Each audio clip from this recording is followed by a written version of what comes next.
Selamat malam, kita berjumpa lagi di Sportcast Nusantara TV. Kali ini atau malam ini saya ditemani dua orang pengamat sepak bola. Bahkan salah satunya adalah mantan pemain nasional. Saya langsung perkenalkan, Bung Supriyono. Apa kabar, Bang? Coach Supri ya. Siap. Saya harus manggilnya Coach Supri. Sehat ya? Lagi belajar, alhamdulillah sehat. Oke. Satu lagi pasti udah tahu semua lah. Sering muncul, sering didengarkan pendapatnya. Erwin Fitriansyah. Siap. Apa kabar? Alhamdulillah baik, Bang Erwin. Erwin. Waduh. Sama Mas Supri ini ya. Sehat ya. Dua-duanya senior nih, saya nontonnya di TV dulu. Erwin ini main bola juga ya? Iya. Dulu posisinya striker.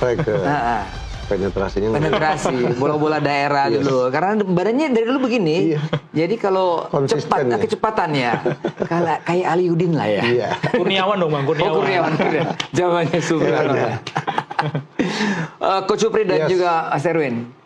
Iya ya. Masih bahas tim nasional kita malam hari ini ya. Tapi juga saya pengen bahas nanti tentang U17. Kita harus memberikan atensi besar U17 karena minggu depan mereka akan mulai bermain, ya kan? Tapi untuk awal nih soal timnas ya. Masalah coach ya, masalah pelatih ini terus hiruk pikuknya tetap ada ya di sosmed ya. Mungkin dari pemahaman Erwin lah ya, melihat fenomena, melihat banyak silang pendapat tentang pelatih nasional. Seperti apa Anda melihat kebutuhan pelatih nasional kita sekarang ini? Ya kalau tim nasional terutama yang senior itu kan saya mengibaratkannya benci tapi rindu gitu ya. Benci kalau lihat kalah ya, tapi rindu pengen nonton terus gitu kan ya. Betul. Dan silang sengkarut, polemik itu kan bukti dari kecintaan dari masyarakat. Entah itu cintanya maki-maki gitu ya, atau cintanya itu ngasih masukan, itu semuanya bentuk dari cinta gitu. Bebas. Iya, bermacam-macam bentuknya gitu. Dan soal pelatih ini memang akhirnya jadi kayaknya nggak selesai-selesai gitu, karena kan memang penuh dengan turbulensi dari awal tahun kan ya. Setelah pelatih STY diganti dengan Patrick Kluivert dan ternyata hasilnya banyak membuat orang yang kecewa gitu, sehingga memang akhirnya nggak bisa kalau anak zaman sekarang bilangnya nggak move on gitu ya, nggak bisa cepat move on gitu. Dan kebetulan sekarang pelatihnya juga sedang tidak ada gitu, sehingga kan masih terus terseret-seret terus gitu ya masa lalu itu. Mungkin lain halnya kalau misalnya nanti suatu saat pasti kan akan ditentukan pelatihnya gitu. Nah tapi kalau misalnya pelatihnya ini nanti ditentukan dan rekam jejaknya dalam tanda kutip tidak jelas juga ya, kurang meyakinkan, pasti kan juga akan menimbulkan polemik gitu ya. Dan kalau melihat keadaan sekarang, sebetulnya saya pribadi agak bertanya-tanya kenapa sih kok nggak ada pelatih ad interim gitu. Ad interim itu kan sebenarnya hal yang biasa gitu ya. Di Eropa, di negara-negara maju itu kalau misalnya pelatihnya belum ada yang definitif, ya pelatih sementara gitu. Sementara kan ada FIFA Matchday di sini gitu. Jadi agak mengherankan aja gitu sih, kok nggak ditentukan pelatihnya. Bahkan kita belum butuh pelatih, ada statement dari salah satu pengurus PSSI, kita baru butuh sekitar Maret tahun depan karena ada FIFA Match di situ. Wah, lama sekali gitu ya. Maret tahun depan gitu. Lebih 3 bulan lama sekali gitu kan. Dan untuk menentukan pelatih ad interim itu kan sebetulnya kita juga pernah gitu kan. Jackson Tiago pernah pegang, Rahmat Darmawan pernah pegang waktu itu beberapa tahun yang lalu gitu.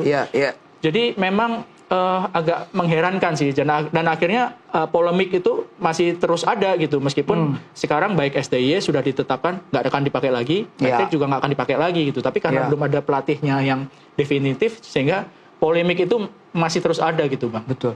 16 Oktober saya masih ingat pengumuman Kluivert berhenti.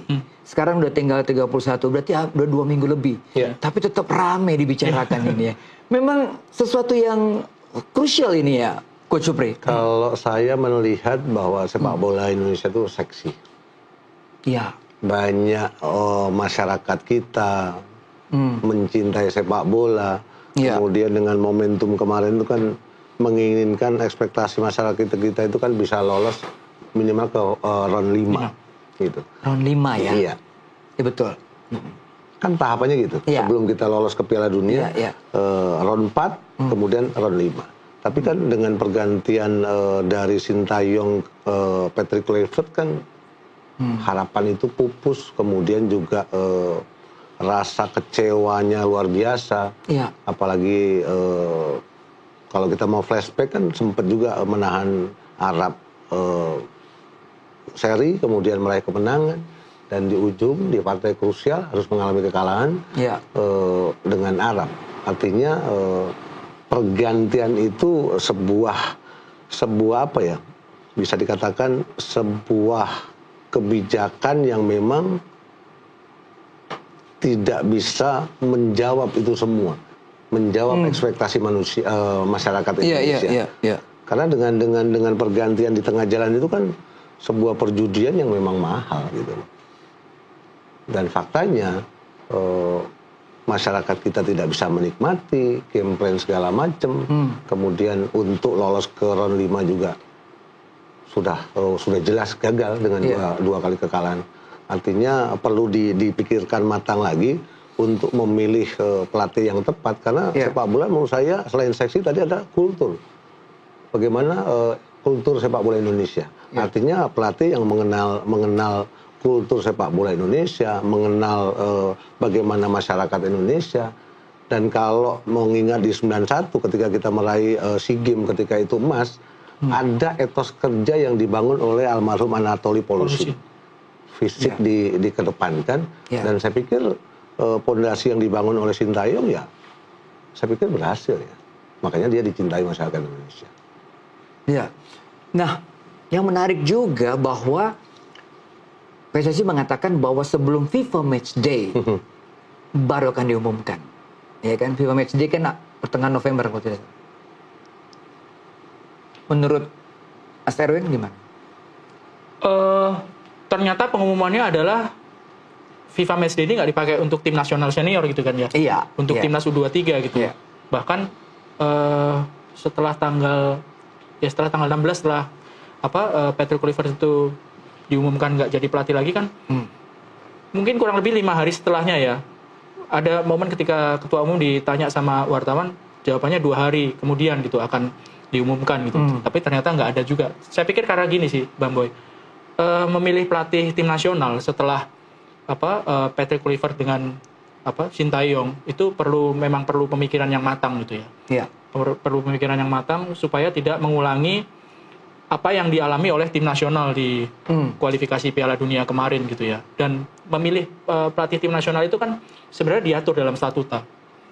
Tata caranya ada gitu di pasal 43 ayat 1 itu. Iya. Komite eksekutif yang punya hak untuk memilih pelatih kepala dan perangkatnya atas masukan departemen teknik yang ada di Sekjen gitu ya. Dan komite teknis. Sekarang sudah ada direktur teknik. Jadi atas masukan dari direktur teknik itu juga sebetulnya kan ya untuk mengangkat pelatih kepala. Jadi memang prosesnya menurut saya memang nggak bisa terburu-buru setelah turbulensi kemarin itu.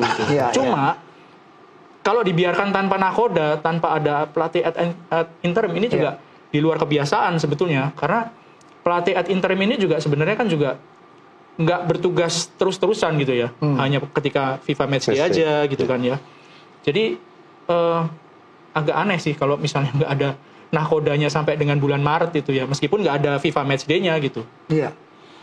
Klub seperti Juventus saja yang kemarin habis mengganti pelatih. Betul. Ada transisinya oleh pelatih Brambilla. Ya, masih mau Brambilla dari Igor Tudor terus ke Brambilla. Berarti kan klub dia melihat bahwa seorang coach ini penting buat perjalanan target dari sebuah klub yang berkelas seperti Juventus. Bagaimana? Ya situasinya memang tidak mudah ya untuk cepat mengambil keputusan, memilih sosok untuk bisa berada di kursi sebagai pelatih kepala. Walaupun memang secara psikologis untuk para pemain pun juga akan berdampak juga nantinya. Ya kan? Artinya apa? Artinya federasi memang walaupun tidak mudah, mau tidak mau harus mengambil keputusan yang tepat, yang cepat. Siapa sih sosok yang memang layak untuk membangun kembali, menghidupkan antusias kembali, menghidupkan motivasi kembali untuk tim nasional gitu loh. Walaupun harus dikolaborasikan dengan pembangunan youth development. Karena setelah gagal di round 5 ini kan untuk memperkokoh pondasi tim nasional di 5 tahun yang akan datang kan pembangunan youth development ini kan juga penting gitu loh. Nah saya pikir harus cepat sih memang untuk mengambil langkah, walaupun memang harus selektif juga, tapi untuk kursi pelatih kepala memang harus cepat-cepat untuk ditetapkan siapa yang layak gitu loh untuk program jangka panjang nanti. Hal yang sama dilakukan oleh Thailand juga kan? Ya. Memberhentikan pelatih kepalanya dari Jepang. Lalu ya. direktur tekniknya interim. Ya. Ini kan sesuatu yang tidak kosong gitu loh. Ya. Dan ini tentunya memberikan kelegaan juga kepada fans Thailand kan, bahwa ada yang bertanggung jawab. Kalau sekarang bagaimana nih, Bung? Ya memang akhirnya jadi pertanyaan gitu ya. Akhirnya jadi isu yang terus berkembang, liar terus. Ya. Karena selain Thailand, saya ambil contoh Inggris. Inggris waktu habis ditinggal Gareth Southgate, yang naik jadi ad interimnya Lee Carsley. Ini pelatih tim junior sebelum akhirnya ke Thomas Tuchel. Cuman masalahnya di Indonesia ketika Patrick ini diberhentiin, pelatih U23 dan U20-nya ikut semua diberhentiin. Kan satu gerbong. Ada Gerard Van den Burg ya kan. Tadinya berharap siapa Pastur. Iya. Tapi mereka yang mau loh ya. Mereka yang mau satu gerbong. Sebenarnya kita masih mau untuk memakai Pastur dan kawan-kawan, termasuk Danny Lancet mungkin. Iya. Jadi masalahnya di situ karena memang pelatih tim yang di bawahnya itu juga pergi gitu, sehingga nggak ada yang naik. Tapi sebenarnya kan juga kata Bang Boy, direktur teknik kan ada Alexander Zwair gitu. Kenapa nggak diturunin ya? Kenapa nggak ditugaskan untuk di FIFA Matchday, terutama FIFA Matchday deh, karena FIFA Matchday ini kan ada hubungannya sama poin ya, sama ranking gitu ya. Ketika nggak ikut FIFA Matchday ya nggak dapat poin gitu, dan diserahkan ke tim U23 jatah FIFA Matchday ini. Ya meskipun alasannya U23 ini kan mau main di SEA Games, tapi kan bisa juga dicari berbarengan gitu ya. Iya, kan bisa juga gitu. Makanya kan agak sayang sih, sayang banget gitu nggak dimanfaatkan di FIFA Matchday ini. Oke. Kita break dulu, Coach dan Bung Erwin. Kita kembali setelah pariwara berikut ini, tetap di Sportcast Nusantara TV.